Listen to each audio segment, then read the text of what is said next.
installment of the MITA series, introducing you to Arizona cannabis, Arizona entrepreneurs, employers, companies, brands, all things Arizona. We're proud to host this as MITA. My name is Demitri Downing, and this is Danielle Sedgwick. Welcome, everybody.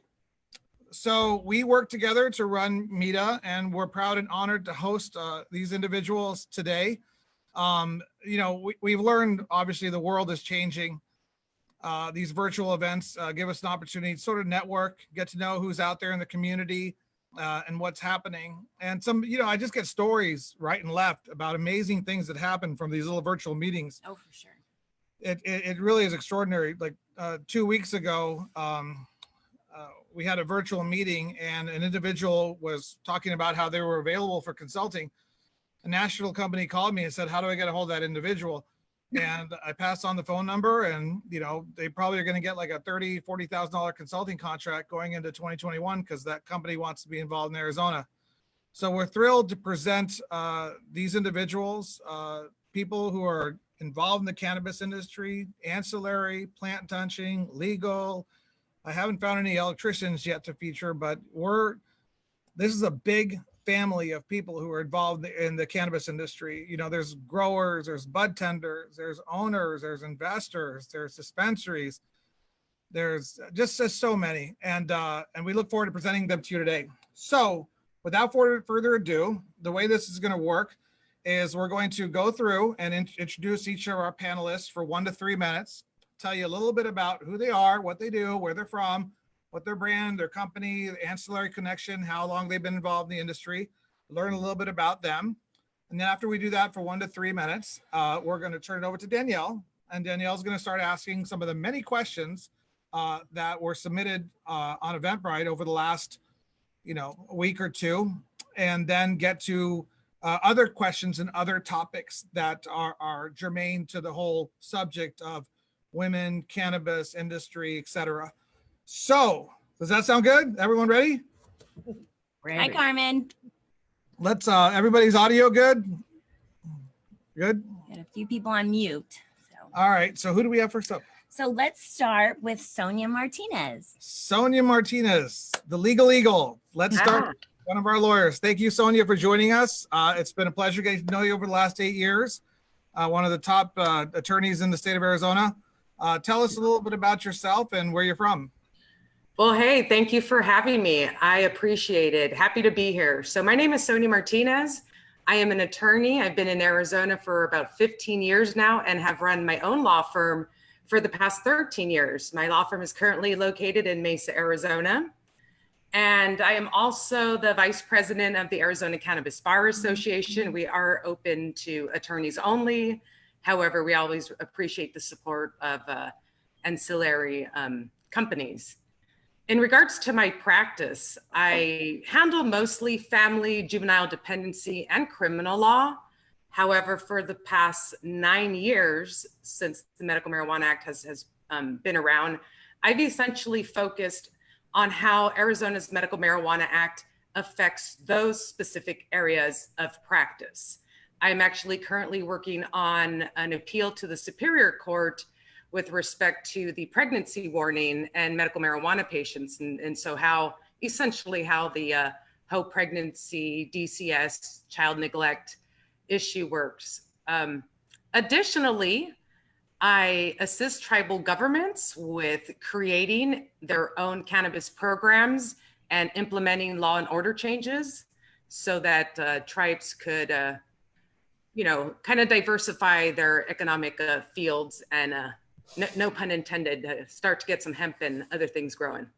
Thanks again for having me. What do you see as your areas of focus going into 2021? What do you see coming on the horizon that people should be reaching out to you for? With respect, 2021 being the big year, Arizona passes smart and safe and has adult use legalization, et cetera. Well, here's the thing. Again, my focus is primarily on family dependency and in criminal work, but as respects family, just like any Medical Marijuana Act or any provisions that are passed, it takes a solid 15 to 20 years to develop the law in that area. And if you've heard me speak before, you've heard me say things like there really isn't much law when it comes to the family law discrimination provisions. This whole pregnancy warning issue is a brand new issue that I think we need to look at, because I think that's going to be coming, no pun intended, down the pipeline. And we're going to get some real results and some real understanding of what Arizona courts are thinking of when it comes to family law, dependency law, and the whole pregnancy warning issue.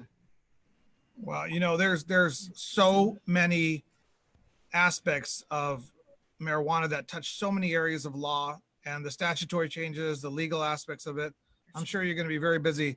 And Sonia, one thing I was always telling the panelists, so halfway through the meeting, change your name on your screen to an email or a website that people can contact you at. Perfect. So that they know who to reach out to. So we'll be hearing more from Sonia later. Let's move on to. We have Janet next, our other attorney. Yes, we have two attorneys on the panel today, and law is a big area of interest and topic in the Arizona cannabis world. And I know, Janet, you're a specialist in mergers, acquisitions, partnerships, LLCs, papering what needs to be papered. And had I married you, I wouldn't be in such a bad situation right now, probably, because you would have had me paper everything correctly. But everybody knows about that issue privately. We won't talk about it publicly. So Janet, let's talk about you. Wow, that's one hell of an introduction. Thank you so much. So good to be here. I should have married a lawyer. No, I'm not good. I'm Janet Jack. I'm currently with the law firm of Sachs Tierney in Phoenix, Scottsdale, but I'm moving on Monday to a national law firm, Zuber, Lawler, which I am very hopeful will be able to give us, all of us in Arizona, an even bigger platform to proceed with the act, the initiative, and to further our businesses here. I'll be joining Rob Mandel, who was appellate counsel to Rodney Jones in the State versus Jones case. So I think I'm going to be in really good company. And I hope you won't stop by to see us. We'll be in the Biltmore area, but I do hope you'll give us a call or send us an email. My specialties are mergers and acquisitions and business law within the cannabis community. And 99% of my day is dealing with things like disputes among partners, or now gearing up for the act and putting people together, cultivators with dispensaries, cultivators with extractors, and so forth.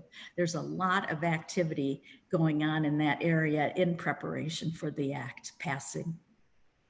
Thank you. And just quickly, Zuber Law, they're a national organization. You're with Sachs Tierney is like top 3 Arizona, and you moving over to Zuber Law, which is the top cannabis law firm in the nation, or one of them? That's what I understand, yes. So you'll be seeing a lot of us in the press and giving webinars and sponsoring events. MITA. Well, just don't bill us for this hour. Congratulations, Janet. That's awesome. That's very good. So anyone out there in the virtual world, if you have a question for a lawyer, we got 2 on here right now, so send it over. Non-billable hours. But thank you for having us. Yes, thank you. And you're working with Robert Mandel, a champion of Arizona, one of the individuals who helped. What did he do with the extract cases? Yes, well, he represented Rodney Jones in the appeal to the Supremes. Right. And he helped. Of course, we won that. I knew him because we did an amicus brief representing doctors. And the Arizona Supreme Court was very interested in hearing from the whole community. And voila, we made it. We got his conviction overturned, although unfortunately, I think he spent a few years or maybe 4 years in jail before the Supremes came in to rescue him. That's just, we had him at MITA as a guest speaker. So I remember that. And you guys, thank you, Tina Dancer. She's out there probably listening somewhere. So yes, hello. we love Tina. Tina's our Yes, he does. So in going into 2021, people should look to you for the legal protections, which I can personally say are a very good idea, in regards to mergers, acquisitions, businesses, LLCs, et cetera, et cetera. Yes, sir. Yes, all kinds of transactions relative to cannabis. And like I said, in today's environment, dispensaries are really looking for cultivation facilities in anticipation of not having enough product come January. In fact, I've been told that the demand will be at least 5 times today's current demand. So there's a lot of ramping up in cultivation to be done.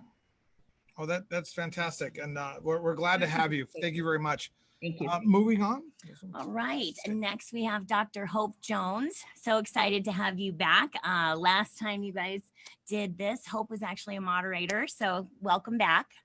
Thanks. Great to be back, and proud to be part of this panel of extraordinary women in our states. And I have been consulting for years in the Arizona industry, and when you talk about a big need for cultivation, that's exactly what I do as a consultant, but also what I do as a business, a biotech company that focuses on agriculture. So I provide clean indexed plants to the hemp industry. So these are plants that have been tested for, index means it's been tested for known viruses and viroids that are known to be problematic in cannabis and other diseases. And then I help growers all over the states, the country, in Canada, Colombia, and in Europe. I've been helping cultivators actually be better.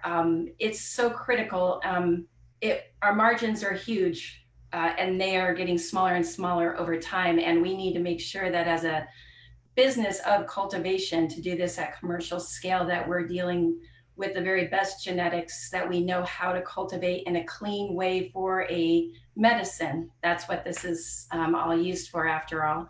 And then from the business perspective, you know, there's a power in being able to predict your yields. And when you have clean, healthy genetics and good practices, then you can predict your yields, and then you can optimize and scale up. And so that's what I've been doing as a consultant. But more recently, the last couple of years, building up ECS and Adavina.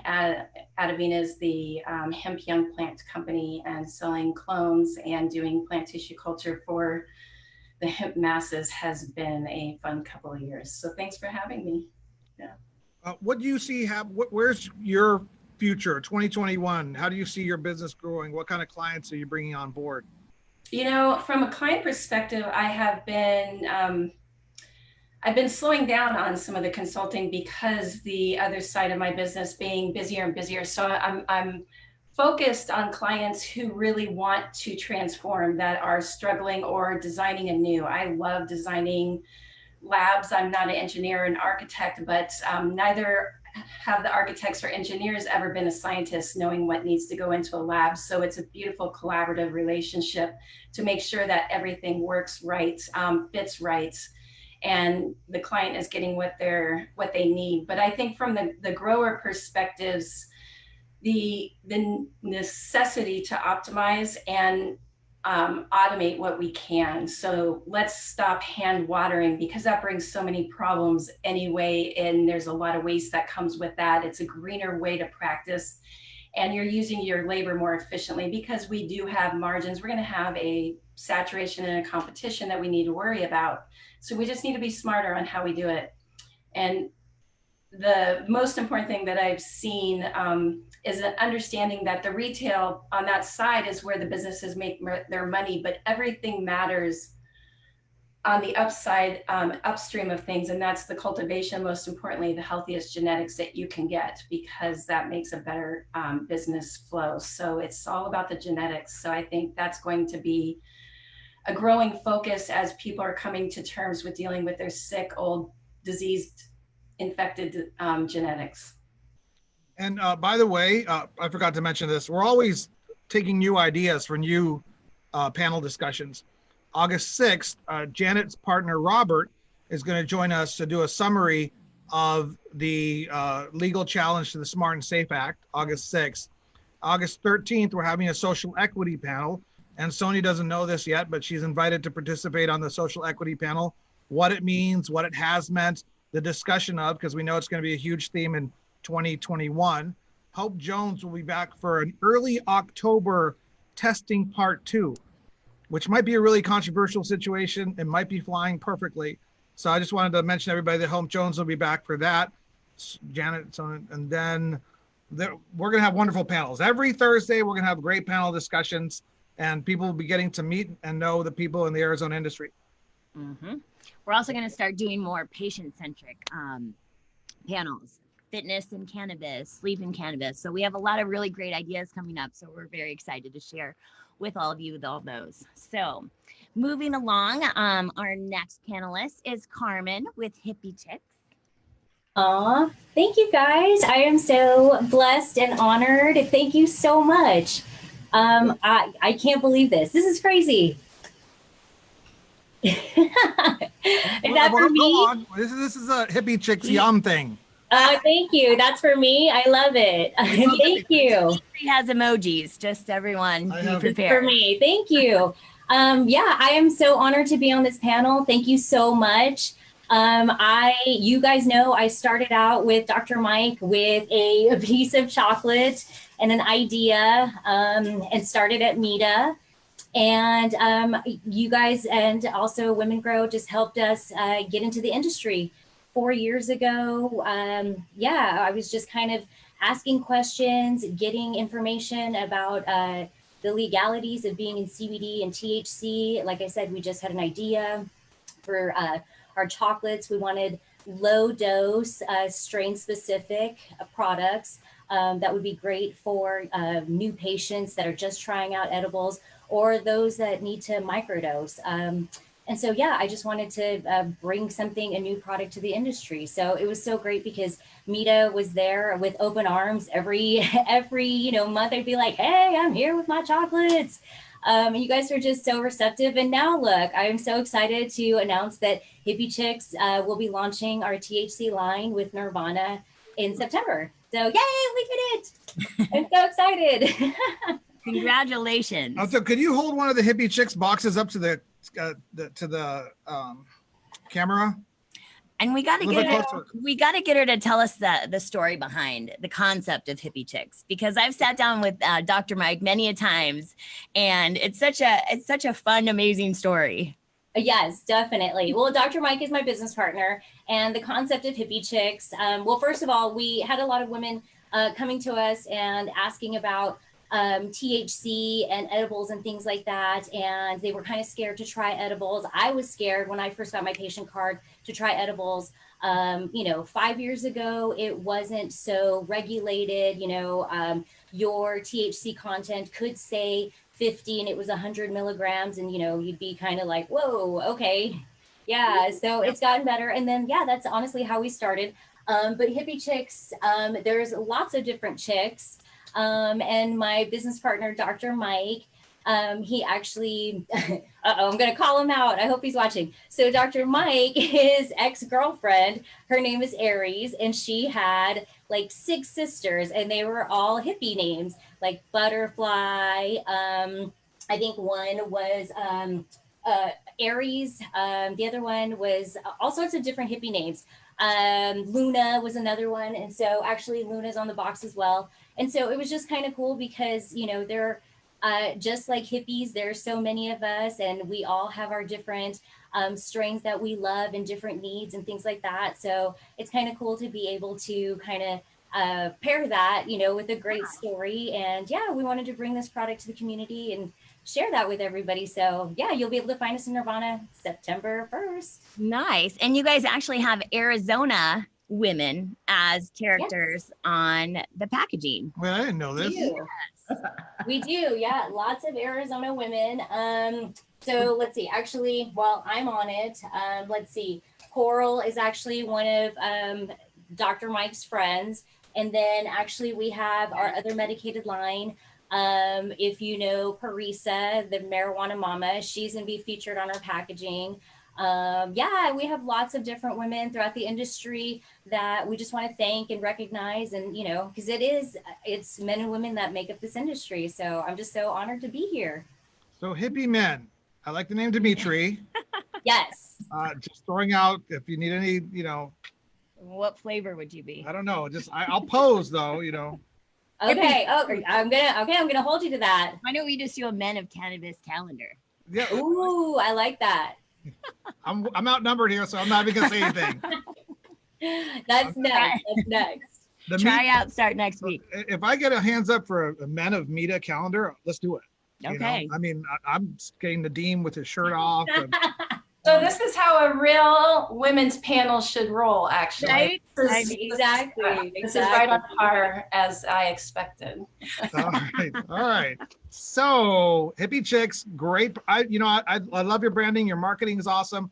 When I first met you, your heart's in the right place. The future of this industry is brands. You're an Arizona brand. I hope 3 or 4 years from now. Actually, one of our upcoming panels is brands, MSOs, ancillary companies like Holly's that are headquartered out of Arizona, Hyper, Growers House, because we want to help Arizona with economic development as well. So the more national cannabis money we can bring back home, focus, the more national cannabis money we can bring back home, the better. And so, you know, Hippie Chicks is a good example of a brand. We were going to use Bake Bros. We still could, we still can. But as a brand that's going to expand nationally, that will always be headquartered in Arizona. So we'll be thrilled to include you on that panel. That's probably going to be like August 27th. Great. So, I would love that. Thank you. Lots of good stuff coming up. Who's next? Lezli is next. Lezli, focus. I've known that, you know, I've been a friend of Lezli since like 2010, maybe 11. Before that, actually, but I long mean, I've met you before, well before that. Yeah, it's been a long time. So she knows me well, so feel free. I'm very transparent, very honest, very open. I can take it. So Lezli, I know that you're an OG in this industry since the very first day it started back with Bloom. You've had a tremendous journey. Tell us about yourself and what you're doing now. Yeah, thanks. And I will take every opportunity I find, Demitri, not to worry. So I started in the cannabis space at Bloom. We applied for a license. It was really Yuri and some of the other folks that wanted to do it that asked me to be involved because of my background in public and mental health. And it was great. And I fell in love with everything this industry has to offer and the potential of the plant to help people and really change lives. But my background is in public health and compliance and safety. And so as Bloom continued to grow and develop into, you know, a bigger brand, I just got to know the industry in Arizona and realized somebody needs to help the operators and guide them, because in other industries that are regulated, like food and drug industries, that are regulated by the people that give them licensing, right? And those licensing agencies actually give them guidance on how to operate and how to run a successful business and how to mitigate risk. And this industry wasn't getting any of that because we were developed from state level regulations. And so I left and sold all my interest in the industry to start Focus as a health and safety company. Initially, we developed cannabis standards, comprehensive for all aspects of the industry, and provide certification. And that's definitely still our main book of business. But as things have evolved over the, since 2014, what we've realized is operators need a lot of help and guidance on how to make sure that they are, optimizing everything. And Hope, I completely agreed with all that you were saying. Lean manufacturing and Six Sigma is my background. So there's a lot of things that this industry can and should learn from outside of it. And so one of the things that Focus really does is bring that all together on what's important to us, make it cannabis specific. So there isn't, we'll look for, which OSHA regulations apply to cannabis in my business, or which of these regulations. It's a very straightforward, comprehensive cannabis specific guideline. We directly with operators, obviously on the certification and training side. We also we work directly with regulatory agencies, public health, educate, train on the other side. So that's pretty much it. Excellent. And you've done work like in Europe and other countries. I know I ran into you in Mexico on top of a hotel talking to the head Mexican officials at one point, like 4 years ago, before they screwed everything up a dozen times. Yeah. And in where were we in Europe that I just saw you a couple years ago too? Copenhagen. Copenhagen, yeah. So yeah, we've been very fortunate. So because Focus doesn't have a financial stake in this industry, and we're truly here to advocate for health and safety and quality, it makes it really easy for regulatory bodies to trust what we say, because we don't have a financial stake in the outcome. And so we've been very fortunate to work in multiple countries around the world, helping them write their regulations and guiding them on what they need to consider. As well as states. It's really not our primary business point, but because of who we are, it just works well. So yeah, we're fortunate. We've got clients in 29 states and 12 countries right now. So we're definitely working on the global scale. Everything we do is sort of like directly with clients. Obviously the standards and the guidelines are important, but it's very important to make sure that you're meeting all your compulsory compliance regulations for your state and local stuff. And so that's obviously integrated into part of it. But our position in all of this, from how do we work with the industry, is we're here to help. The partnership with Focus for certification and beyond is something that's designed to build your business into what you want it to be. And it's flexible and adaptable to the needs and scale of what's going on. Very cool. Lezli, sorry, I lost my train of thought for 1 second, but it was really important something you said to me. I've known your area of expertise, pharmaceutical specialty, and much of what MITA is doing nowadays is we help people navigate the cannabis industry in Arizona, whether it's an investor, employer, employee, brand, entrepreneur. We help people navigate. And I always give them the advice, if you can take your best skill, your best knowledge, and apply it and create your own path, like you've done, that's really amazing. Otherwise, start at ground one and see where it takes you. But I want to congratulate you, because I know that you've kind of done that, and you've created this own identity, this own world, this own particular specialty that's now needed within the cannabis industry. So that's a great lesson to be taken from what you're doing there. Very kind. And and I so am grateful. I think for me, like the recognition is, if you look at what happened in the whole tech world back in the 80s, 90s, right? And that whole developing area, there weren't tech standards initially either. And so every operator had to sort of challenge their way through that. But as the industry grew and began to impact more and more people around the world, standards became mandatory. And if anyone in the cannabis industry had a look at what those type of standards look like today, it's unbelievable. And my goal is never to over regulate or over standardize, but standards are what guided the tech industry to where they are today. And it's going to be what guides the cannabis industry until where it needs to be tomorrow. And so it's just, my goal is to try and help people understand that now and be proactive so that they can mitigate the risks now. They're being proactive and not having to go through every heartache. They can stop operating their business like they're drinking from a fire hose, right? 10 years from now, it's going to be exciting to see what happens, especially when the federal government gets involved and stuff. And you're ahead of the curve on all this. We watched it happen with the Farm Bill. So we've been in business almost 7 years now. Our business was 85 to 95% all marijuana or MMJ clients. And since the Farm Bill passed, not only has that switched to be 85 to 95, but it's definitely 95% hemp clients, because now suddenly they have to meet federal regulations and guidelines. And if they don't, they can't participate. And so every day that they're not prepared and ready for this is a day that they're losing out on opportunities to own their space and to really gain market share. And it's the same thing that's going to happen in the marijuana industry as it opens up. And I think that there's going to be a lot more challenges with it in the marijuana side of the industry, just because these are not the traditional people that came from drug, food, or standards worlds, right? And so getting things up to where they need to be is going to be huge and time consuming. And so the best plan is always to start as soon as possible. Because I mean, I've been hearing since 2010 we're about to federally legalize. I don't know that it's here today, and I'm sure it's not going to be here tomorrow, but it's coming, and we all know it. You know, I keep thinking this is an interview process to figure out which one of you is going to be my boss. I'm not going to be anybody's boss. I don't even want to be a boss of me. No, because one day when I figure out what I need and what I want, I'm going to need a job to probably get that. You know, I'm not sure. So we'll have to figure that out. But I'll be honored to work for any of you. Stacey, who's next? All right. Next we have Stacy. Stacy.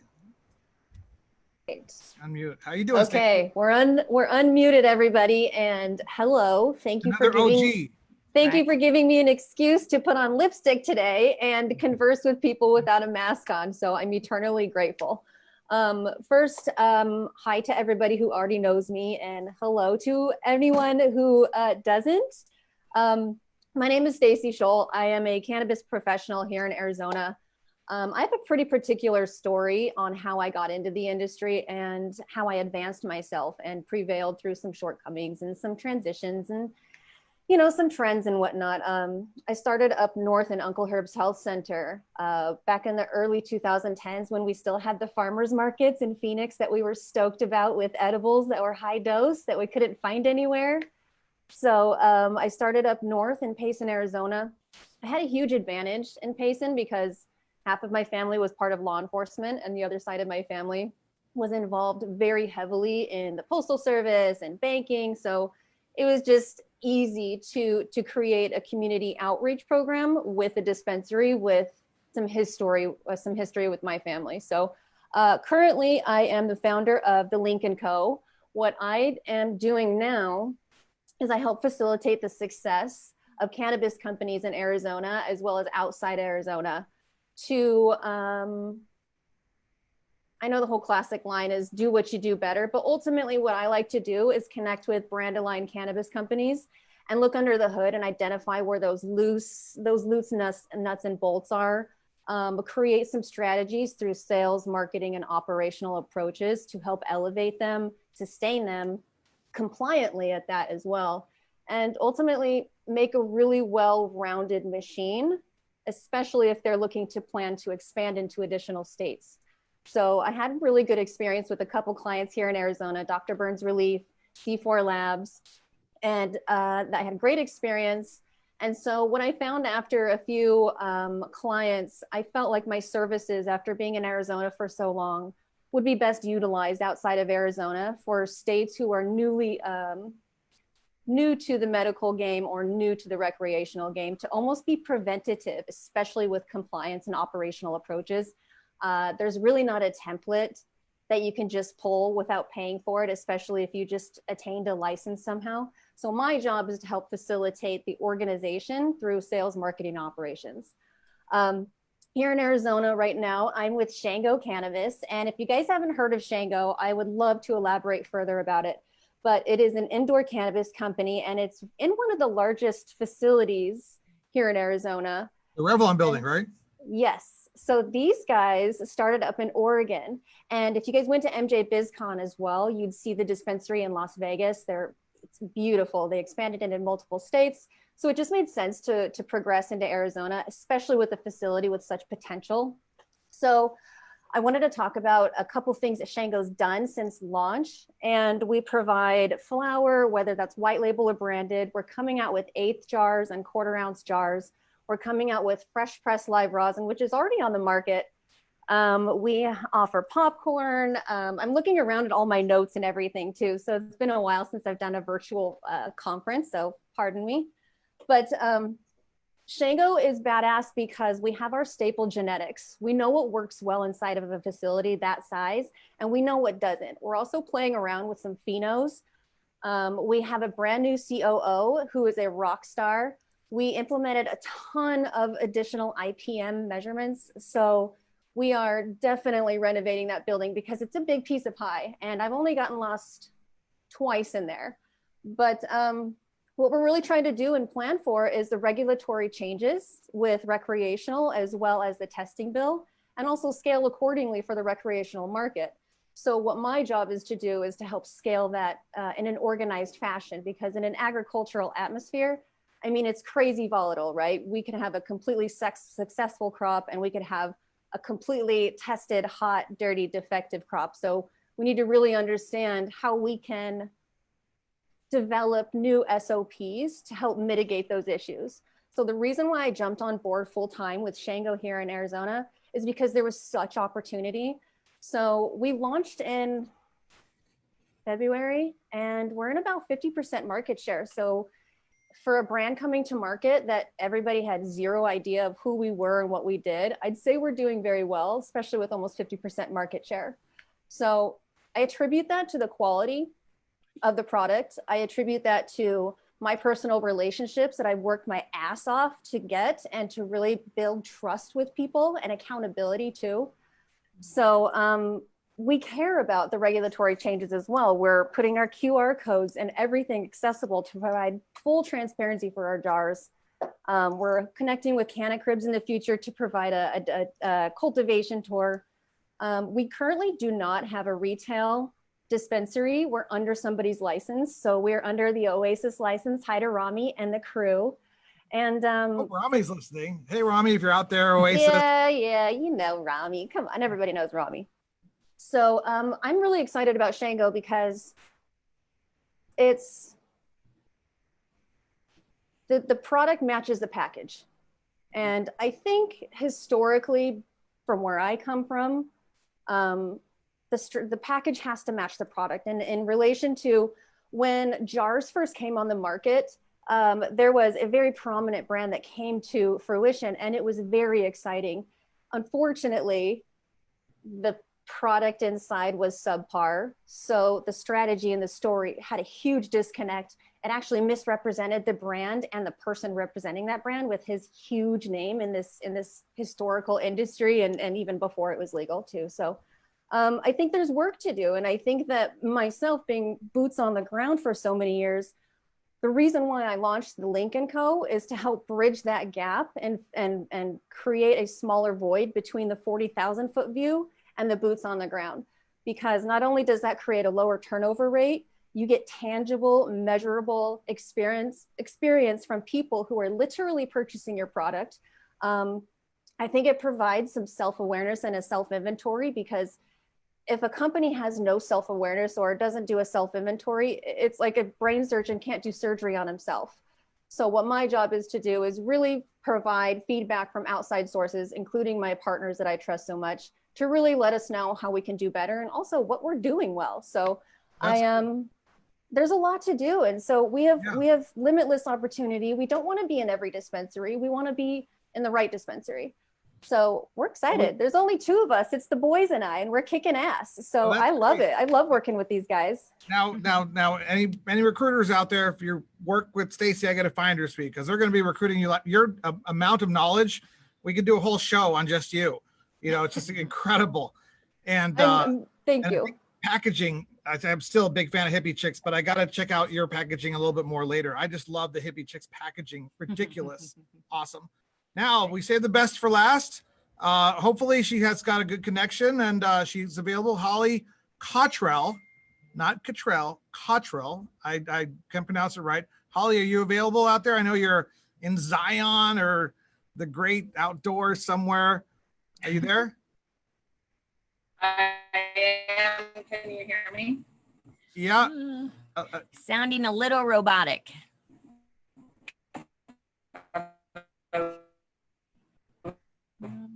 Let's see. Oh no, well, we're not going to have a good connection here. Can you hear me? No? Yeah, a little better. Let's see if that's better. Let me take these out. Is that better? Yeah, that's a little better. No? There's just a bit of a delay. I had a good connection until just now, so that's crazy. Yes, I am on vacation, but always want to be a part of any. All right, well, I'll just start, and if it doesn't. You know what, Holly, if you could hit it to stop video, but do audio only. It's not good. Feel free to take me off. I understand. My name is Holly Cottrell. I work for a company called Sevenpoint Interiors. That's great. We are a subsidiary of Visual Elements, which has been in the Yeah, no, audio only is good. Is that better? Yeah.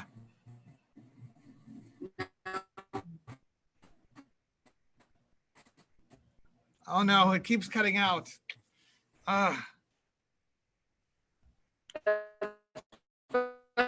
Okay. Yeah, even just the audio. So, my name is Cottrell. I work for Sevenpoint Interiors, which is audio only is good. Okay. So you can hear me. Yeah, Holly, darn it. Can you hear me? Yeah, it keeps coming in and out, Holly. But shoot. Actually, I mean, can you hear me now? Yeah, I can hear you, but then as soon as you start, well, keep trying. Sevenpoint Interiors. Can you tell us a little bit more about what Sevenpoint Interiors is? Can you hear me? No, it seems like we're having a bad connection. Let's see if there's anything we can do on our end. Yeah, actually, you know what we can do? Destiny, our administrator, just said give her a phone number to call in at. And so I'm going to have you call Destiny right now, our administrator, and she's going to, and we're going to get you on. Don't worry, I'll take care of this. There's always a way. So hold on a second. Destiny, could you email Holly your phone number so that she can call in? Text her, or okay, so Destiny, send her this phone number, email her what you just texted me, Destiny, so she has these phone numbers to call in on. Okay, so let's move forward for a second. Now let's get to our sponsors for today's meeting. You want to talk about our sponsors? Yes, absolutely. Thank you so much. Our brand new industry leader and meeting sponsor comes from us all the way from Chicago. Jim and I actually met about a month ago on LinkedIn, and he actually was referred to us by a group, I think it was Work, who said, if you want to get your foot into the Arizona market, MITA is the place to network. MITA is the place to meet the who's who in the industry. So we had a lot of great questions, and he wanted to jump on board. And I thought, what such a great group to have Travajo sponsor, because they're a cannabis and staffing and recruiting company. So I'm going to give the floor to Jim so he can tell us a little bit about his company and what they're looking to do here in Arizona. Thank you, Danielle, and thank you, Demitri. We really appreciate you guys having us on and being a part of MITA. Also appreciate all of the panel. Great hearing all of your background and your stories. A little bit about Travajo. I promised Demitri I'd only take about 3 minutes, so I'll stay to that limit. But a little bit about Travajo is we are a cannabis-based staffing and recruitment firm. I'm actually the chief sales officer and one of the co-founders of Travajo. We got Travajo started a little over 2.5 years ago. And a little background of how we started Travajo is my brother and I own several staffing and recruitment firms, which has made us really unique. About 10 years ago, we started Midway Staffing. Midway Staffing is kind of how we originated, and we learned how to do staffing and recruitment. We started Midway Staffing, like I said, a little over 10 years ago, based off of light industrial and contract labor throughout the Chicagoland and Wisconsin area. Since then, we dispatched about 5,000 employees a day, contract employees, all throughout the manufacturing industry, spread out amongst 11 different offices and about 120 internal staff. Now, since doing that, when we started Midway, we also branched out to start another recruitment firm called Trova. Trova was kind of the bootleg to getting into Travajo. Trova is a professional-based staffing and recruitment firm as well. We were already doing so much work for these major manufacturing companies that we decided to get into the direct hire business, do anything from direct placements from upper level manufacturing, production supervisors, COOs, CFOs, maintenance, whatever they were looking for on a professional level, we were filling. Now, it just so happened about 3 years ago, we had a local client, being that we were in Chicago, who asked us to start beginning their recruitment in the cannabis industry. And as you all know, when getting into the cannabis industry, you can't use the same name that you have recruiting outside of cannabis. So that's really how we started Travajo. We started Travajo by a referral based off of someone in Chicago, and got into the industry by working solely for them. Some of the partners we work with, and I don't say this to brag, I'm just saying because we're very proud of what we've accomplished. in such a short period of time is we're currently working with and partnering with companies such as Cresco Labs, Highlight Farms, Viola Brands, CannaSafe, Red Butt Roots, Verano Holdings, and many other firms. But those are some of the ones that we are working with you all may be familiar with. Some of the placements we've recently had amongst the industry is anything from a VP of Compliance, Extraction Manager, Director of Cultivation, Vice President of Operations, COO, a software engineer, a maintenance mechanic. And the reason I bring up all of those different positions we filled is the fact that at Trevaro, we've done so much outside of the industry and recruitment that we have such a large candidate pool base that allows us to pool candidates not only within cannabis, but outside of cannabis. Because as you all know, there's so many industries that cross over into cannabis that can make you successful within this industry. We currently have 30 internal recruiters, a part of Trevaro and Trova. We have placed candidates in 47 out of the 50 states and have placed candidates within Canada and the United States of America. So we're on an absolute roll right now within cannabis. We do most of our business is direct placement business versus contract. And like I said, we really, really relish the opportunity to work with all of you. We really love hearing all the stories that you have and how you've gotten into the industry. But like I said, we're just extremely excited to be a part of this organization and extremely excited that we're able to take our talents outside of the cannabis industry and really formulate such a successful staffing firm within the cannabis industry. What do you think of our panel here, Jim? I mean, this is your first introduction to some of the folk in Arizona. What do you think? Intimidating, very intimidating, you know, obviously. What's that? You're in the presence of some greats here. Absolutely. The big dogs. No, absolutely. I couldn't be happier. And that's when, you know, Danielle offered me the opportunity to sponsor this event. I couldn't help but say yes. You all have such great stories and great introductions of what you've accomplished or what you set out to accomplish. And that's really, really impressive because this is a very, very difficult industry and a lot of tripwire on the way to getting to where you want to be. So I thank all of you for having me. And like I said, congratulations to everyone on this panel of your success and good luck to all your future success. Yeah, well, if you know something about Amita and me and Danielle, is we just love helping people. We love networking people. We love sharing. It's the journey, not the destination. And personally, I'm like Dave. Remember the movie where the president was president? He could be president. Then he decided to go back to working as a employment specialist. Everybody works on Monday. You find somebody a job, you teach them the fish, you know, you don't give them the fish. This is life. And that's what's fun about what we do is we're helping people get opportunities. We're helping people find careers. We're really helping companies find candidates and helping candidates find companies. And it's really neat, the partnerships we formed in such a short period of time. So it's very exciting. Oh, yes. Yeah. So Jim, have you noticed a lot of people from outside maybe looking to move to Arizona to get into the cannabis industry? We have. We've noticed a lot of people from Arizona, from California, from New Mexico looking to get into Arizona within the cannabis industry. We've actually seen a lot of that. We actually see that, Danielle and Demitri, all over. You know, people coming from different states.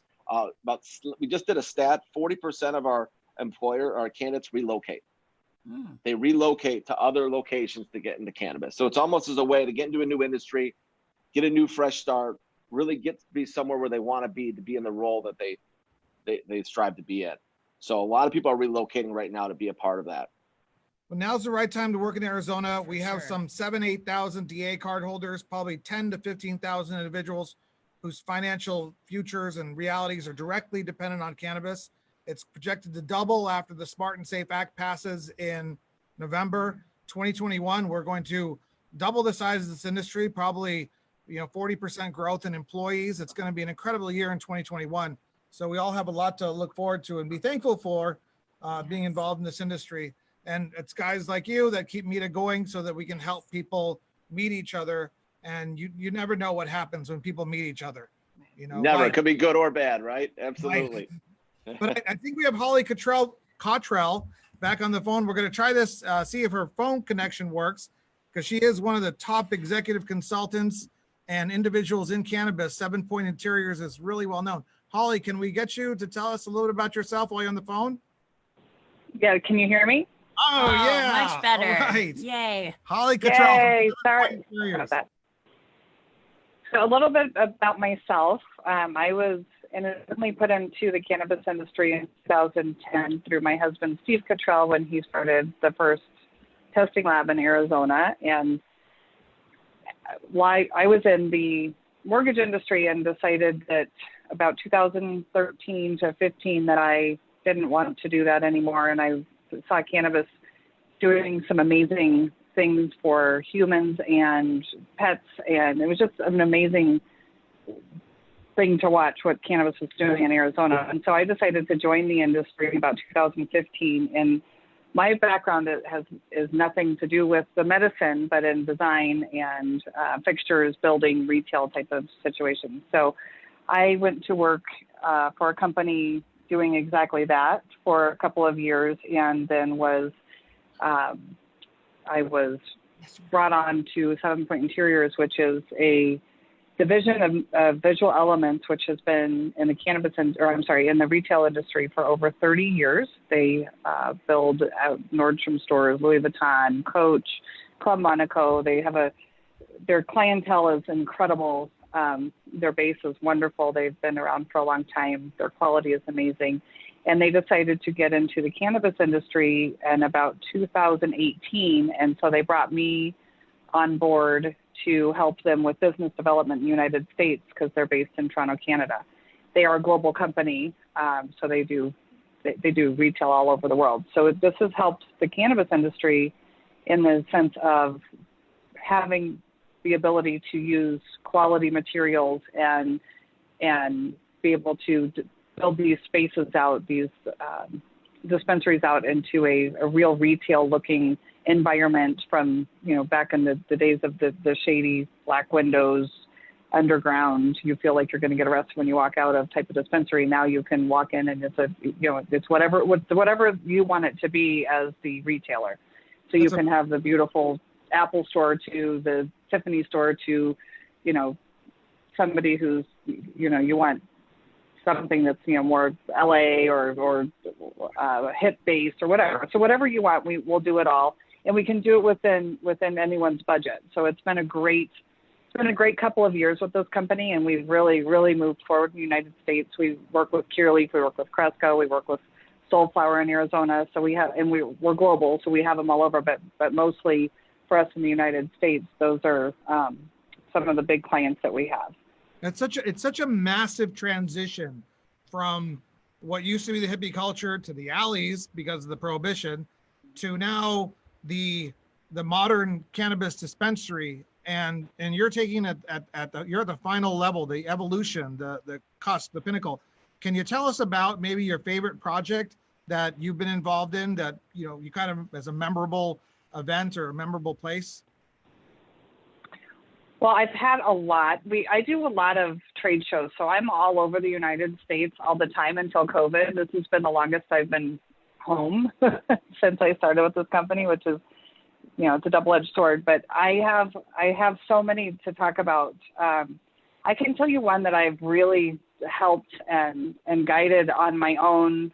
That's been really good. Soulflower in Arizona has been a customer that has been great. They started out deciding on doing their Tempe and their Sun City dispensaries in one way, and then now we're redoing them, and we're just building onto them, and so it's been an ongoing process for me for the last 2 years, and it's just been really rewarding to be able to be hands-on in that dispensary because they're strictly just in Arizona. That's been really fun for me. Curaleaf which is my husband works for them, as you probably all know. He's not the reason I have that client. However, I worked very hard to get them, just so you all know. But that's been really great because they're growing so amazingly huge and wonderful, and it's been so great, everything that they're acquiring and bringing on. And so we just did one of their dispensaries in Lehi, Utah, that is not open yet, that they're just getting ready to open. We did their Arizona locations. We did Youngstown and Glendale we're getting ready to do. So there's just so many, and it's been so much fun and so great. And it's really nice to watch these dispensaries go from being able to only afford things out of China, pictures out of China, whatever, to now being able to do it right. And it's been great because we can work with any budget. And so we, if you come to us and you say, I want to build this out and I want the design, and here's how I want it to look, and here's my budget, we do the fixtures and the design. So we can say to you, we will stay within your budget no matter what.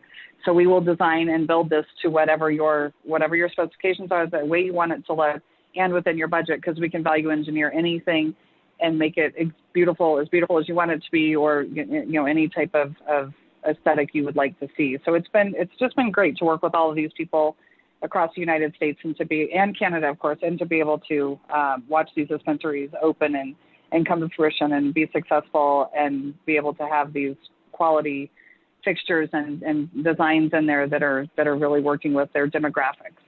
Full disclaimer, Curaleaf is one of the reasons why we have these lights on here today. So, just saying.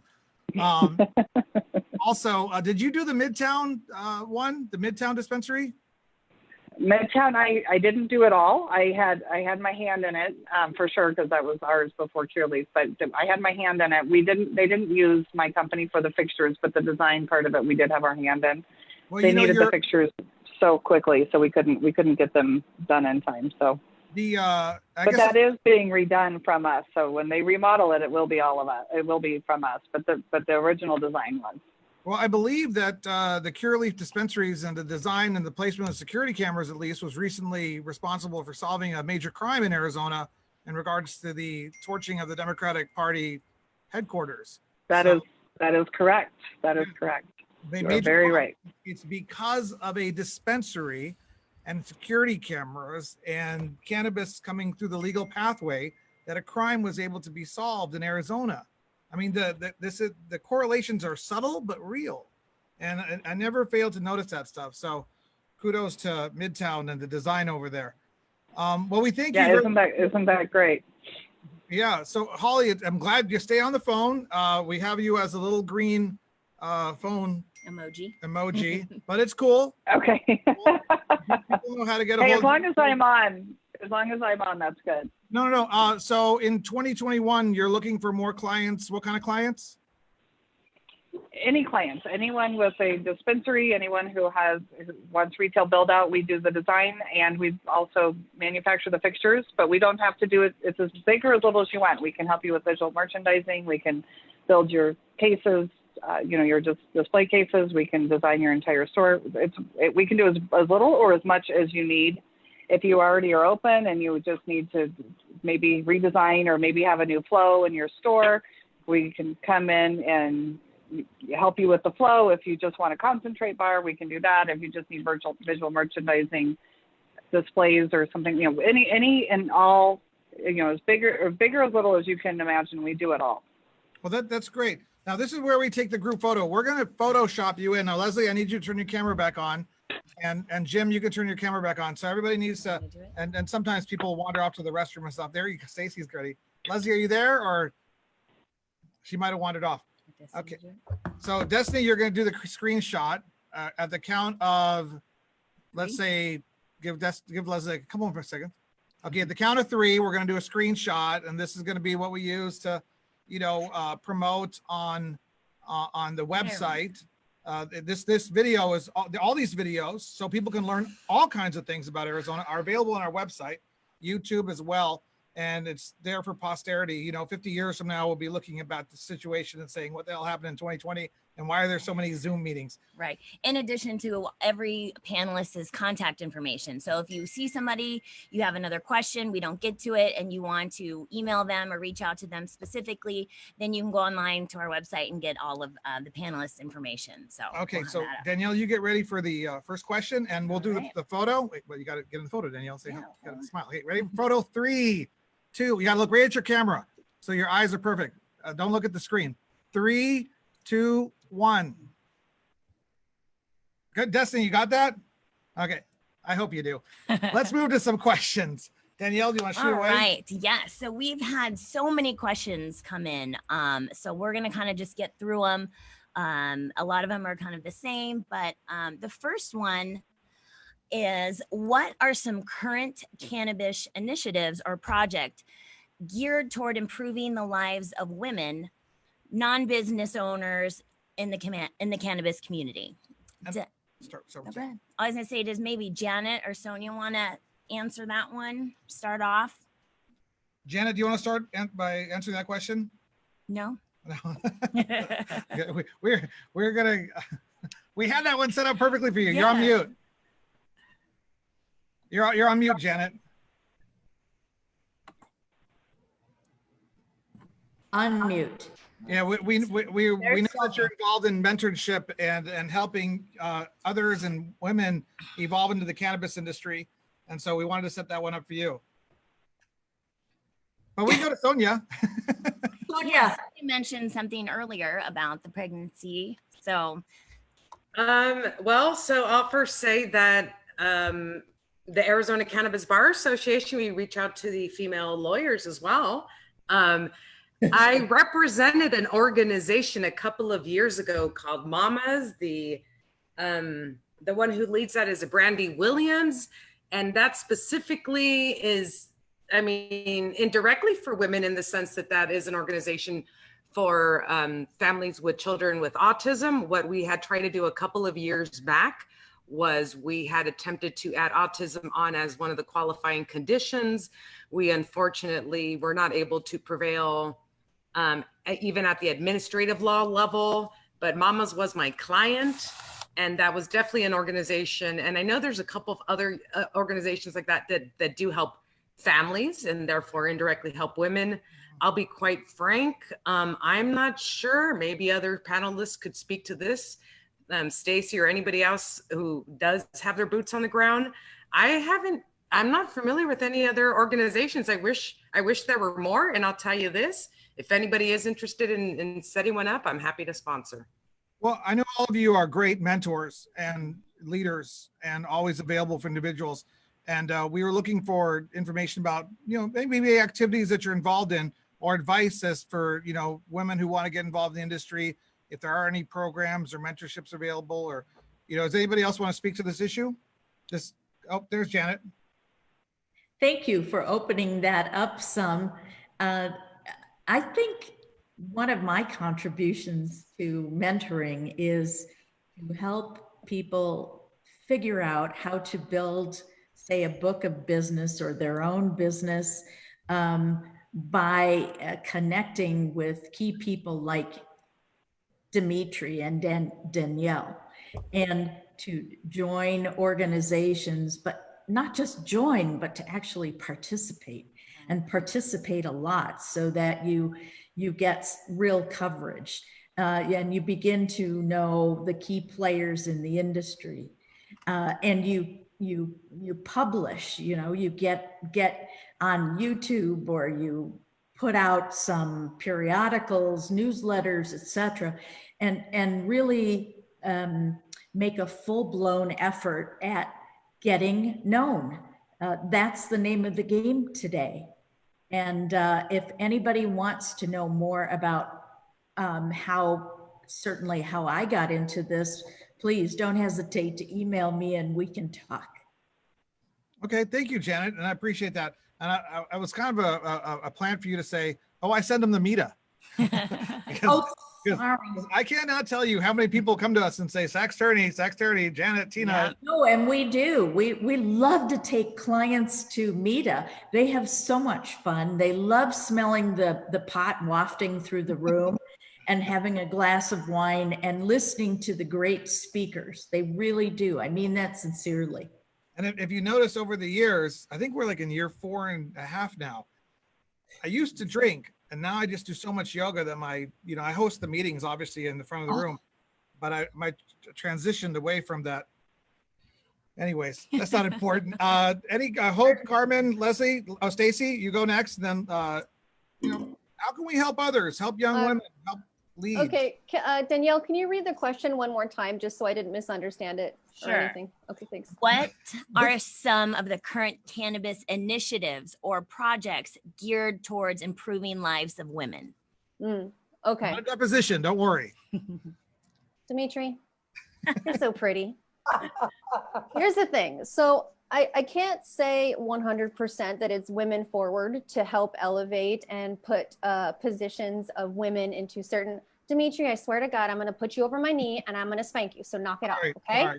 Sorry. Okay. Never grew up, so in 2017, Amy Donahue and I started Canna Friends. So yes, it wasn't women forward, but it was incredibly forward to people entering the industry and also advancing people already in the industry. I think Women Grow is a great endeavor.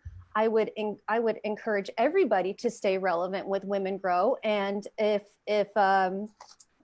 honestly, if Carmen isn't a full testament to networking and using your resources intelligently, then I think that the biggest piece of advice that I have is no, there is not an initiative. No, there is not a specific project for women. But there are networking events where you can have intelligent conversations with other women who would be more than enthusiastic to elevate you and even endorse you too. I think at this point in the game, the women in my world, we don't just hire our friends. We want to encourage and elevate and refer other people to great companies. So specifically, I don't know any initiatives ignorantly, I'm sorry. Call me a novice, but I know that there are some subgroups that really do want to empower women, especially like Carmen.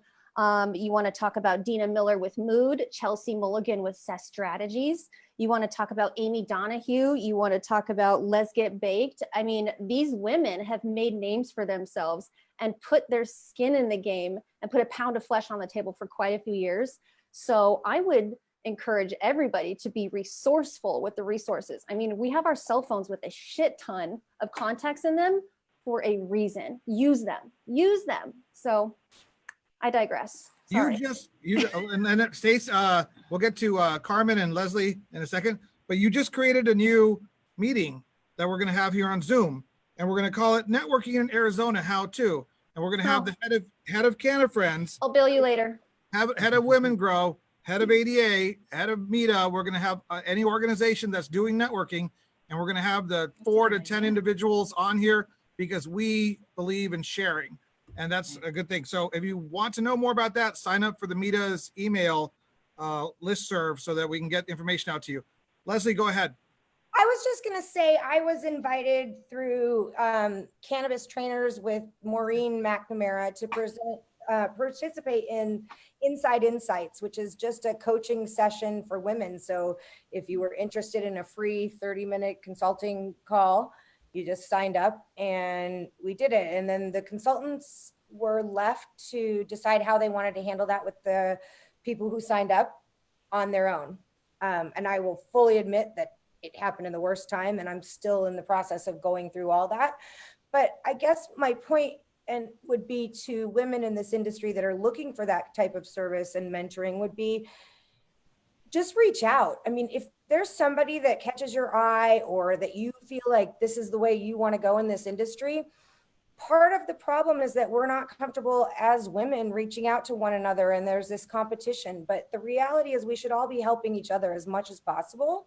And I know anytime I get a female reaching out to me on any of the ways that they can, I always take the time to respond and offer guidance and information, even if I can't donate my time to that. So I think that there's a message out there that's important to share with women, to just be courageous. Just wear your heart on your sleeve and reach out and say, hey, I need some help. I want to do this, because I know I heard from Hope earlier. It sounds like, from Carmen and lots of people on this call, like we all got into this industry as newbies, right? And there were always people that helped us. I know I am tremendously grateful for my mentors, and I rely on them daily to help continue to guide me. So just ask. I mean, my mom told me when I was little, the only thing that can happen if you don't ask is get a no. That's true. You all have to succeed, because I'm on record at the last Zoom meeting that I will never work for a man again in my lifetime. I'm on record as saying that, and that's true. They suffer from this vacuum and disconnect from Mother Nature that doesn't allow them to see a sense of proportionality, and therefore their greed takes their heart and does horrible things. That's just me philosophizing. Sorry, I need you guys to succeed. Carmen, you're up next. See, that's the hippie in you always, right? Getting centered. Yeah, no, definitely. I feel I am a testament to you guys and everything that, you know, that we've been talking about, connecting with everybody in the industry. Like I said, when I first started out, I had a concept, we had a concept and the chocolate. You know, I went to the first MITA meeting just to find out actually about the laws. You know, at first I just needed to know about the laws. What about THC, CBD? How do you even get into it? And that's how I started. And I started volunteering with you guys. I was, you know, taking people's information and, you know, I started connecting with Women Grow as well. And I was at both places and people would be like, hey, didn't I see you? And I'm like, yes, you did. Yes, give me your ticket. And it was really awesome because I was able to, I think you really have to, you know, starting at the bottom, we start at ground level. You really do need to connect with these people. You really do need to get to know everybody in the industry and also to find who connects with you as well.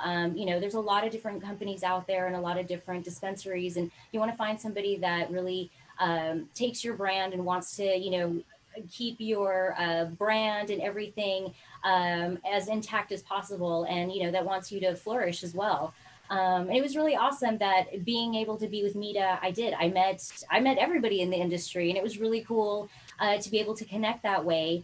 And now I get to, you know, be on this amazing panel. Who would have thought 4 years ago, you know, I'm like, hey, how's it going? Here's my chocolate. And you're like, get out of here, kid. You know, and now I'm on the panel.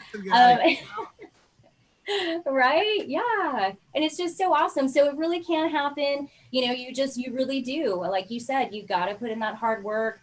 You know, I quit my job 2 years ago, and just this year we're getting our license. So, you know, it does take hard time. It does take that, you know, praying and like crossing your fingers and talking to everybody and knocking on those doors, but it can, you know, it really can happen, but you really need to, you know, you got to get out there and you have to meet people. You got to shake those hands.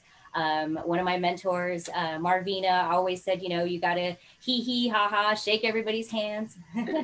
And you know what's funny is that's one thing that I usually tell everybody is, as sponsors especially, is you have to keep coming back. You can't just get a table one day, show, you know, try to sell everybody what you've got. You got to come, you got to build those relationships. You've got to show up. You got to go to more than one networking group. I mean, that's how you build friends. That's how you build relationships. People want to buy things from who they like and who they trust. So. And we encourage you. I mean, some of you guys are at the top of your game. Holly, sure. Cottrell, all you guys are so impressive. But please keep on coming to MITA meetings, because those who come to MITA meetings to learn need you guys to be present to teach. And that's what, you know, I remember Jason Vidati, one of the quarterbacks of the Harvest Greatness, attended the first 10 MITA meetings until he was just too busy with his operations. We want people to keep coming back to share and transfer knowledge. I think that's what it's about. For sure. And you guys are all like local celebrities. I mean, when new people come and they've seen your face and they've seen your name, and it's like, oh my gosh, I hear people on the side say, do you see who that is? So, you know, it's just so great to have each and every one of you guys come and participate. Yeah. And technically we are scheduled for October 4th at the Foundry Hotel, subject to rule changes. They're reopening October 1st. They just opened back up in October. So, and they love crossed. They love our organization. They understand the growth of cannabis is coming. So October 4th, we're scheduled in, fingers crossed. We're having 200 to 400 MITA masks made, actual masks. We are looking for a sponsor for the masks. We would be willing to put a logo there because it's like $1,500 for all these masks. So if anybody wants to sponsor the masks. But anyways, and trust me, I am dying to throw a party. So this one will be big. I guarantee it. All right. Holly, do you have any advice for any young women out there who are looking to get into the industry, or just individuals in general? Are you available? I am. Can you hear me? Yes, we can. Oh, great. That's so good. You know, I go to so many trade shows that I hear this a lot. You know, how did you break into it? How do you get into it? It's a little bit intimidating as far as, is this, you know, it's a man's world out there. So I think in any industry, it's intimidating for a woman. And this industry is, even though it's, you know, 10, 11 years old, coming on 11 years old, it's still a new industry. I always tell tell women when they come up to me at a trade show and ask me, you know, how you get into it? Is there, you know, is there a trick, or is there somebody you should call, or who mentored you, that type of thing? You know, I always tell them that my favorite thing about this industry is it is still new, and everyone is learning and progressing in the same way and in the same, you know, some paces are different than others, but most of us are in the same pace in the same way. And, you know, you have your OGs, you have the people who've been here for a long time. And like I said, I've been here since 2010, but not 100% in the industry myself, but, you know, vicariously through my husband. It's a great industry to be in. And I just encourage them to reach out to any one of us at any time. I haven't never in this industry met a woman that is not willing to help or be a part of mentoring someone that's really interested and really has a desire to do this. So my suggestion is, you know, go to a trade show when they start again, of course, but go to a trade show and learn everything you can and see what best suits you. And I think that's a big part of this. And, you know, if you go in and you want to be a grower, or you want to be a bud tender, or you want to be an executive, or, you know, it depends on what you want to do and where you grow from, and where you come from and where you want to grow in this industry. But I really believe that if you put yourself out there and learn everything that you can, you know, in any industry, you're going to be successful. You know, if you don't go out and try it, you're not going to be successful because you're not going to do it. So I really think that a trade show is probably the best place for most of these women to go that want to be a part of it and see what suits them the best, and then talk to the women at those booths, talk to the men at those booths. I mean, they're helpful just as much, but there's so many women in this industry that you have the opportunity to go and move yourself forward in any way with any part of this industry, because it is still so new. This isn't the old, you know, this isn't the boys club here. It's a wonderful place for a woman to grow and to be and to make her success in her life and her business here, and to, you know, raise her family through. And I love it. I think it's great. And I talk to women every single day in this industry that have done wonderful things. I know Staci pretty well. I've met almost everyone on the panel. You know, we've had a lot of camaraderie over the years. You know, we've got Pam Donner, who's been in this industry for years and years and years. If you need anyone, you know, if anyone needs a suggestion of who they should call and talk to in any part of this industry, feel free to email me or give me a call. I'm more than willing to help any single one of you that would like to, you know, talk about it. And Pam Donner is a great example of somebody who helps people out a lot. Sure. Yeah, well, thank you, Holly, very much. Now, I think Danielle has we have so many questions. I know there's so many of them, but here's a fun one, and we'll start with Dr. Hope. If you had one wish, something you could change in the Arizona cannabis industry, what would it be? And why? Dig deep. Think about a genie. Gave you one wish. Does somebody else want to go first? Lezli will go first. Lezli, no shortage of I hope you're second. Okay. No, I'll be happy to go first. Lezli, go. Change is the fact that the law was initially passed as a voter initiative, because while I think that was the only way to get it through at that time, it has handicapped this industry long-term ever since, because of the ramifications through our legislative system and what a voter initiative means in Arizona. I think you went to a very genuine structural issue, and that's a very valid point. Sorry, it wasn't fun, but that's pretty much, I run the least sexy business ever. No, that's like meaning of life stuff. That's just way, you know, Dr. Jones. You know, the number of licenses is and where in the CHAs. So I think that I think about certain places in Arizona where there would be a huge benefit where you can't necessarily have a good market, unfortunately. And so the market will become more understandable as time has proven that. It's become more and more accepted. It's become more and more interesting from the research side of things. And if we can't actually just be regular businesses in a regular way and be bound to these CHAs, I mean, I'm not saying no regulations. I believe in regulations, and to a certain extent, obviously, but I think that the limitation of the number of licenses creates a monopoly. And then those who actually could truly have significant impact and offer something different and unique, you can't get in. So you have to work for the good old boy monopoly, so to speak, until you can get yourself a $10 million license. So I think that is still a major bottleneck. And if I had a wish for the cannabis industry, I would really like to have more licenses. Anybody want to go next on that? Stacy? Carmen? I would definitely agree. She kind of took mine too. Licensing, as far as a small business, it's impossible. I was thinking it's unobtainium to try to get a license from a small business. But it's actually, but it's actually a good thing, because then you partner up with, a bigger company that knows what's going on and navigates through. But licensing is just the structure of it. It's just impossible. Like I said, unobtainium. But hopefully, we don't know. I guess with 2020, the laws passing, they might change it. They might not. Who knows? But yeah, we'll see. Everything's up in the air right now, right? Yeah, I could write a dissertation on this subject. Janet, did you or Stacy, did you want to go next on this? What would you change in the industry? Or how would you change the dynamics of, or anything in regards to the Arizona cannabis industry that you might change? Which was different? Oh, Janet, go ahead.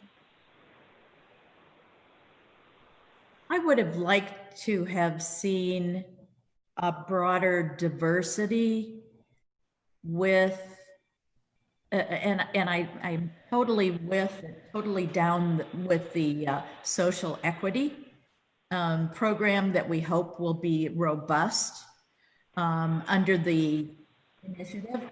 But I would have liked to have seen more women have an opportunity to be CEOs of dispensaries, for example.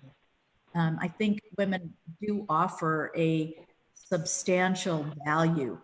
And I don't mean to be stereotypical, but I think that our industry would be more diverse naturally as a result of having more women at the control.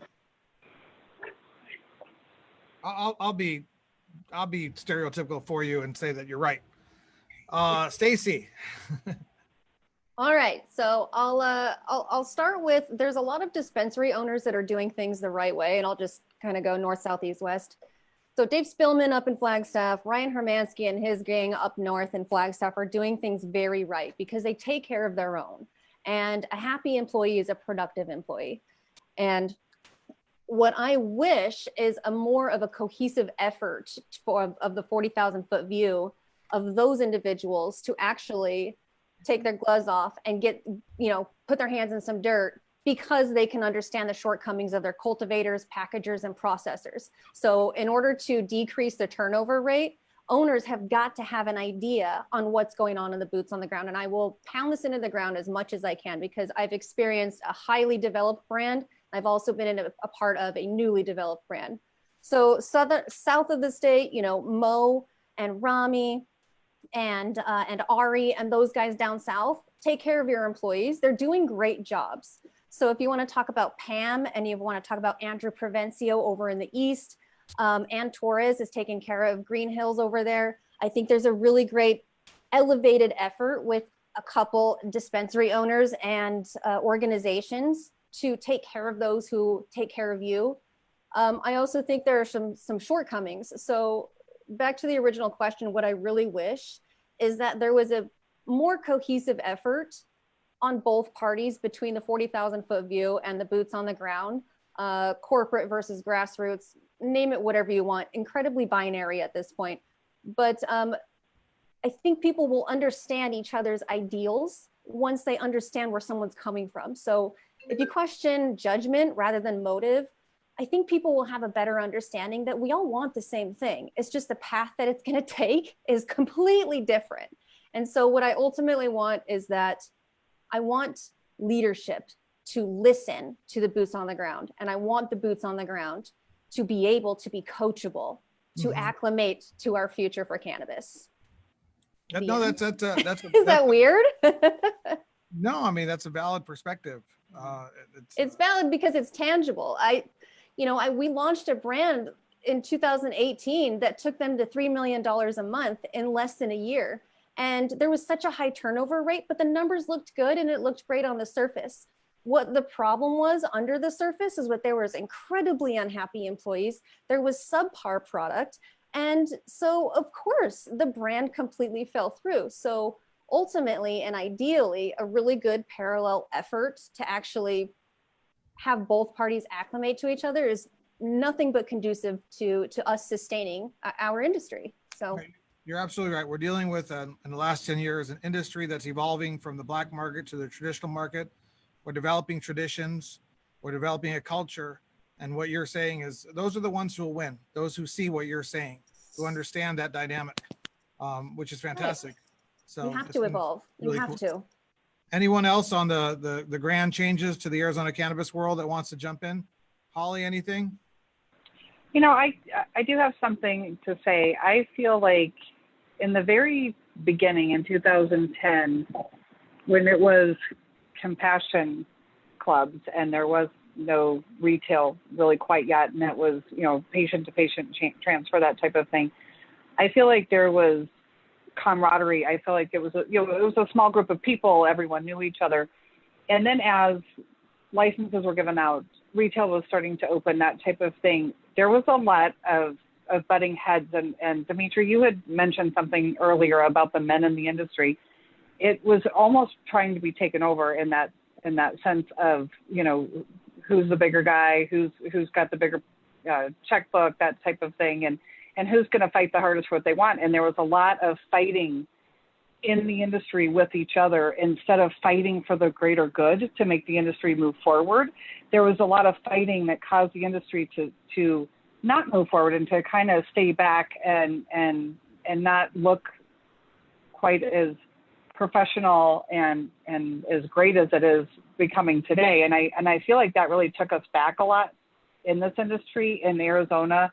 The other states that have come on board since 2010 have kind of learned a lesson, I think, from the Colorado, the Arizona, the Washington, and watching that kind of issues go on. Trying to become rec in 2016 was really difficult because there was so much fighting within the industry. We were fighting each other instead of fighting the opposition. And I just feel like we could have propelled ourselves forward. And if you look forward now to 2020, we are definitely, in my opinion, moving in that direction. I think we're working together. I think we're trying really hard to become a cohesive group in an industry to where we are propelling ourselves forward. And I just feel like we would be way farther ahead if that wouldn't have happened back then. But, looking forward, the future is very bright for us.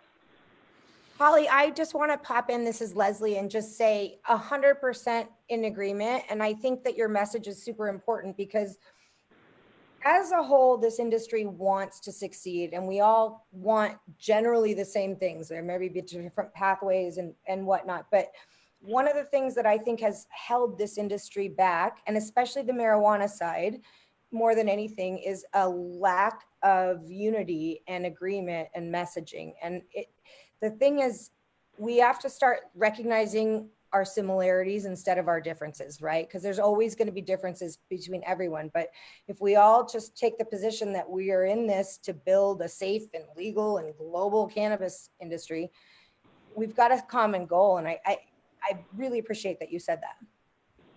Thank you. I agree with you 100%. I mean, we have to stick together to propel this forward. We're still not federally legal.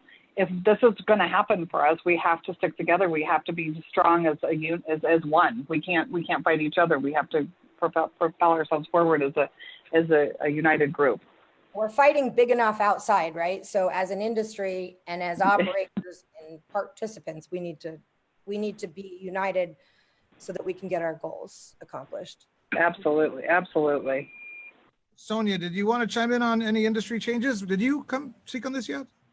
I haven't, but yeah, on behalf of patients, I wish there were more appellate law cases that provided clear guidance as to what is legal and not legal, both in the family law arena, particularly with DCS, but also in the criminal law arena. For example, I have a client right now, was a caregiver and is facing, let's put it this way, the plea deal is a 3-year plea deal because he was as part of being a caregiver, a valid caregiver, he was manufacturing extracts as well.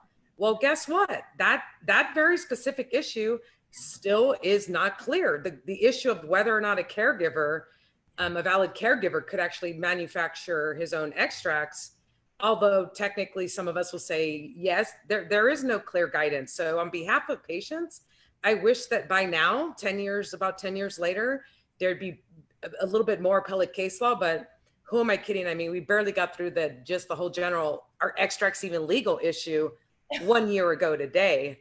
So on behalf of and it's really hard as a lawyer to try to guide patients in the family law arena and the criminal law arena when we don't actually have a clear idea of what is actually legal and what could land you in prison for 7 years when you think that you were being legal. So more case law. We're working on it. Well, I think next year will provide lots of opportunities with all the nuances, and certainly patients should look to you for the criminal implications. Sonia, definitely there's going to be some major changes. Expungement is coming. There's lots of things, but we can do a whole nother program on that as well. And we will do more programs. You know, folks, we've noticed that we drop beneath 80 people and we around an hour and a half. So we could do this for hours. But let's summarize. You know, each of you take a minute to talk about anything you want to. Just give your website, your email address, etc. And then we're going to turn it over to Danielle after each of you give your closing 1 minute. And let's, you know, one of the questions is, what's one little tidbit of advice you could give to a woman who wants to enter the cannabis industry? A little tidbit from you. That's a good theme to close up with. So in that, say goodbye or how anybody should contact you, website, etc. And then don't leave because we're going to wrap it up with the new MITA closing song. Oh boy. So, who goes first? Who wants to go first? Let's start with Janet. She's on the top. Did anybody notice an hour and a half just flew by? You know, it's amazing. These are so much fun. Janet, did you want to go first? You're on mute. You're still on mute. So much more to accomplish.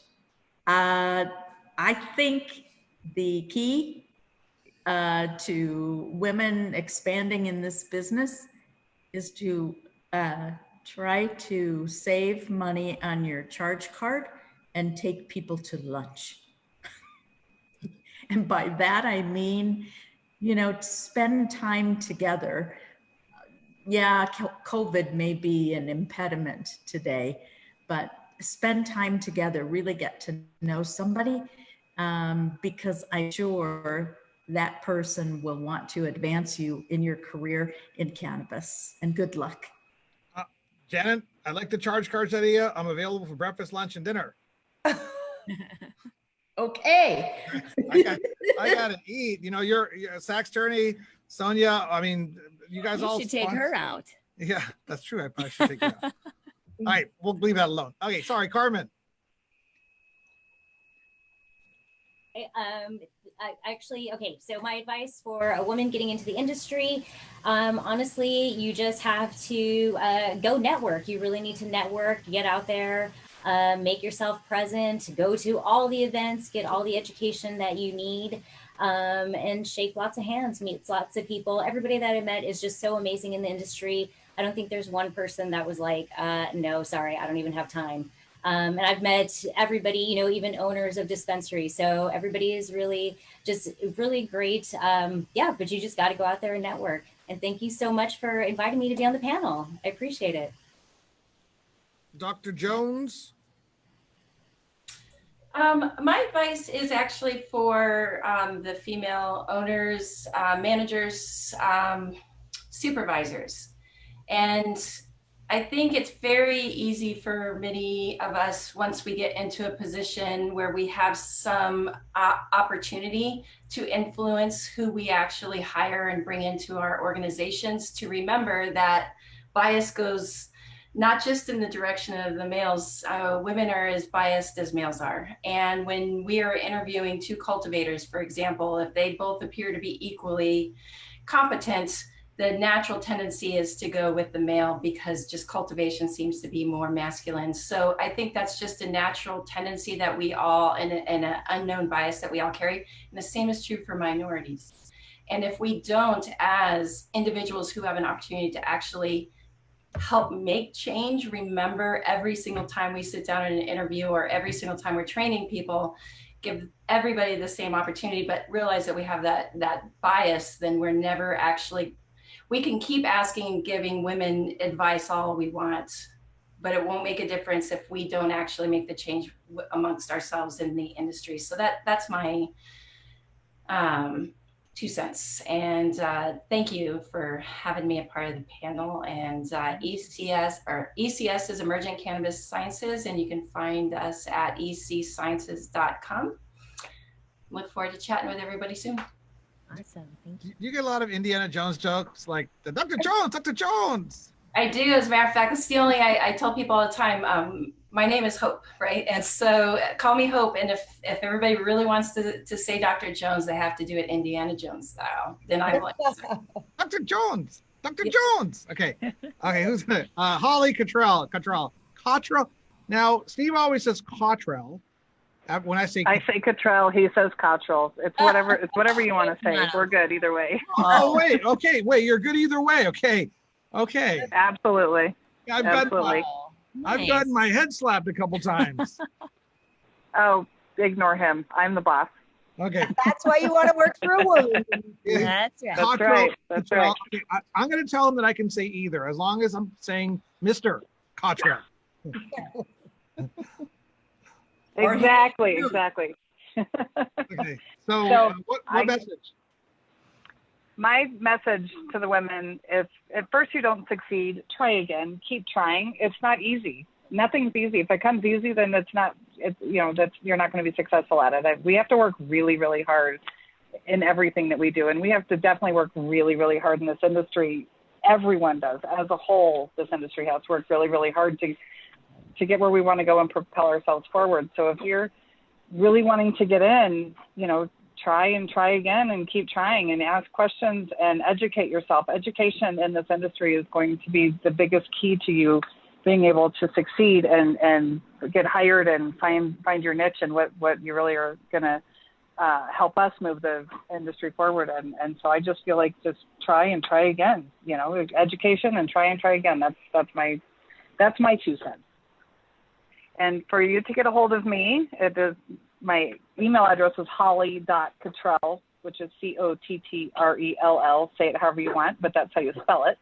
At 7 spelled out point interiors with an S.com. And our website would be the same, www.7pointinteriors with an S.com. I feel as if a big weight's been taken off my shoulders. And if you guys yes, I hope so. Or again, we're going to have everyone's contact info on the website. So okay, you don't have to write it down. Sorry. Who hasn't gone? Lezli, messaging?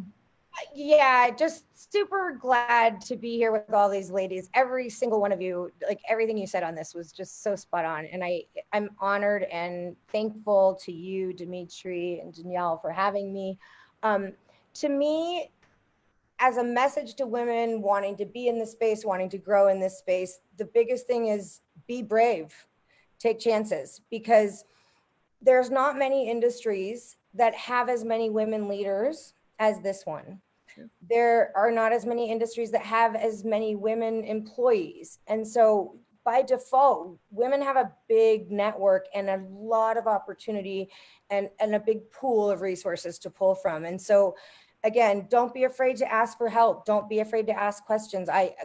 Holly, and the education thing is huge. I mean, I still to this day, 7 years later, running the same company, spend an hour and a half before I talk to anyone in the morning, learning about the industry and what's changed and all that. So there's plenty of space for all of us in this industry. And you just need to do what's right for you and seek out things that you're comfortable for. Because I guarantee you, I mean, I never wanted to be in the cannabis space, never imagined it, but I love what I do and I'm thrilled with, you know, what I'm able to give back and stuff. So please just be brave.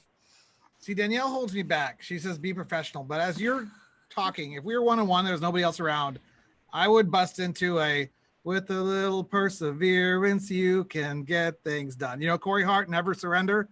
Yeah, but I'd probably come back with Julie Andrews and Sound of Music or something. And I'd come right back at you with something else.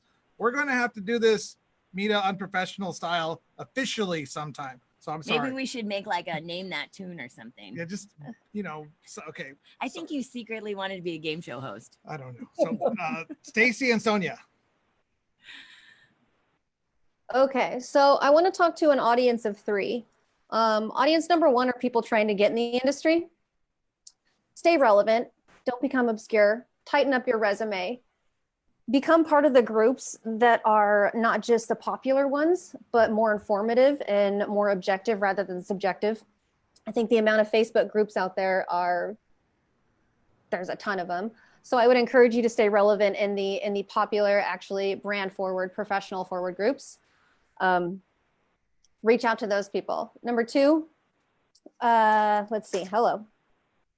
For those people trying to advance themselves in the industry, I would say keep going. If there's a common denominator of a poor performance from your leadership, move on. Keep moving forward. There are other opportunities out there. Just because you're not being appreciated or valued or your worth has been shown doesn't mean that it won't be with another company. So don't hesitate to move forward. Also, make sure that you know your agreements, non-competes and non-disclosures. Just be mindful of those. Number 3, I think that owners should really, really include minorities and more diverse individuals. I think having a roundtable of people that come from all spectrums, whether that's somebody who was homeless or somebody with PTSD, somebody who has 0 experience in business, and somebody who was a Fortune 500 facilitator in their successes. So I think having an all-inclusive, especially multi-diverse racial platform is nothing but conducive for our industry. So you can reach me at stacy@thelincolnco.com. Our hashtag for Shango Cannabis is @GoShangoCannabis. And reach out to me on Facebook. And last but not least, Black Lives Matter. Stacy, you know, you're doing such a great job on that. I'm gonna bring the intellectual level down a notch and say, could you please repeat number 2 and know that Janet can handle number 2. Her law the agreements. The agreements are everything. I can't tell you how many times people have been caught in an agreement that they didn't read like it was a marriage certificate. Be incredibly diligent about the words in your agreement, because you could get completely screwed over. You know what?